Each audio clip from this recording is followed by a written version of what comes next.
tadi bukan namanya. Saya menyampaikan amanah. Kenapa saya sampaikan apa yang saya seperti ini? Agak susah kita dapat seorang bupati yang mau seperti ini. Kita tidak ini. Dan saya berpikir seperti ini. Ini sulit. Bupati Aceh Barat ingin supaya pemekaran kotanya.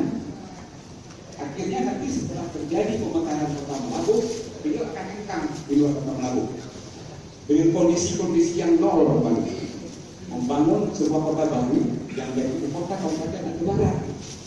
Sangat berat.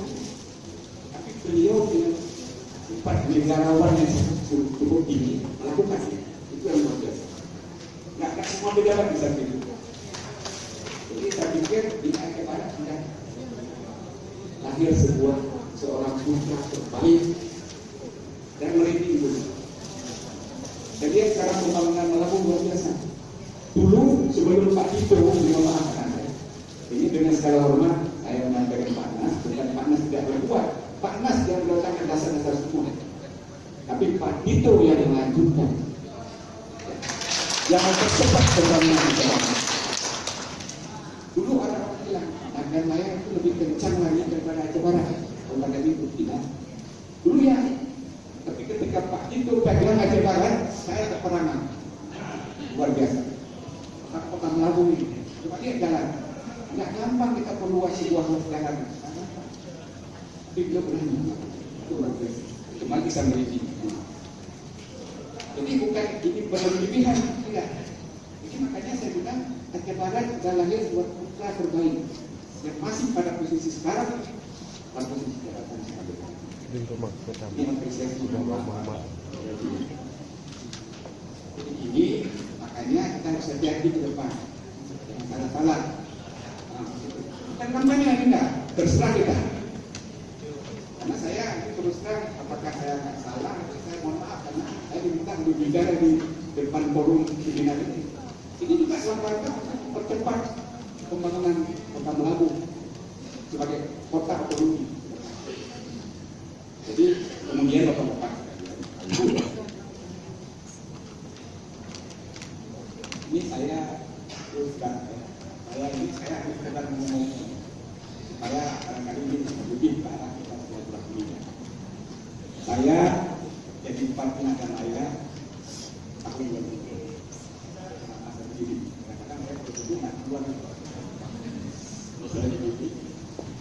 Jadi tahun 2002 ketika itu barangkali ini kalau kita lihat persyaratan sebuah kabupaten otonom tangan saya tidak layak. Ini apa kita sudah laporan ini nggak apa-apa kita nggak layak menjadi sebuah kabupaten otonom.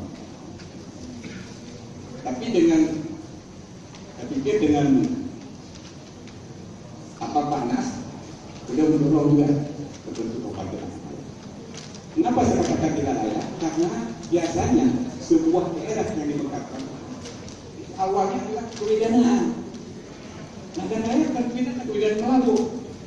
Jadi infrastruktur yang ada kawasan Aceh Jaya mungkin di atas 1 triliun juga, 1,2 juga, hampir sama. Simalungun juga sama. Jadi sudah 5 atau 6 triliun kurang lebih untuk wilayah yang sama. Itu dulu kita berpikir ya. Jadi manfaatnya itu.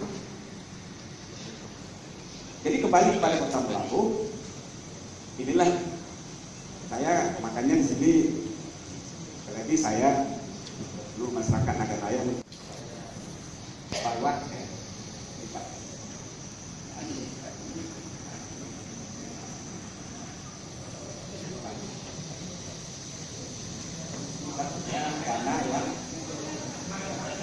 kita punya dana yang plus, artinya ada dana khusus kita, khusus. Jadi kemudian di sini kita lihat bahwa dana-dana itu dalam penggunaan dana-dana besar ini belum tersentuh hal-hal besar itu.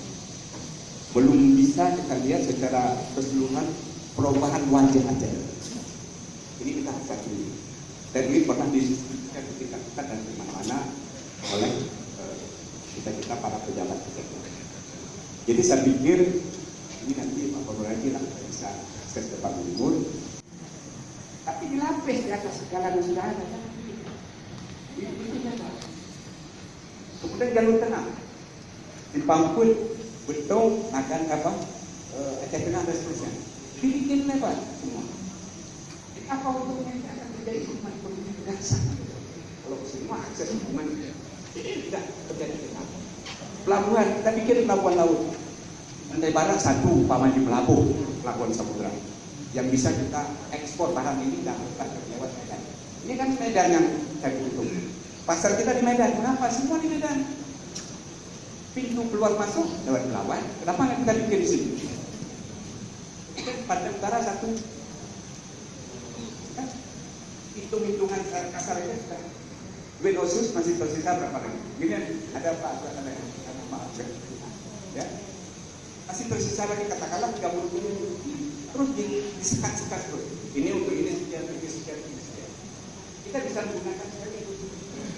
Ini syaratnya itu menghadap Jokowi. Kita ini tidak tahu diberikan pakai sekali itu.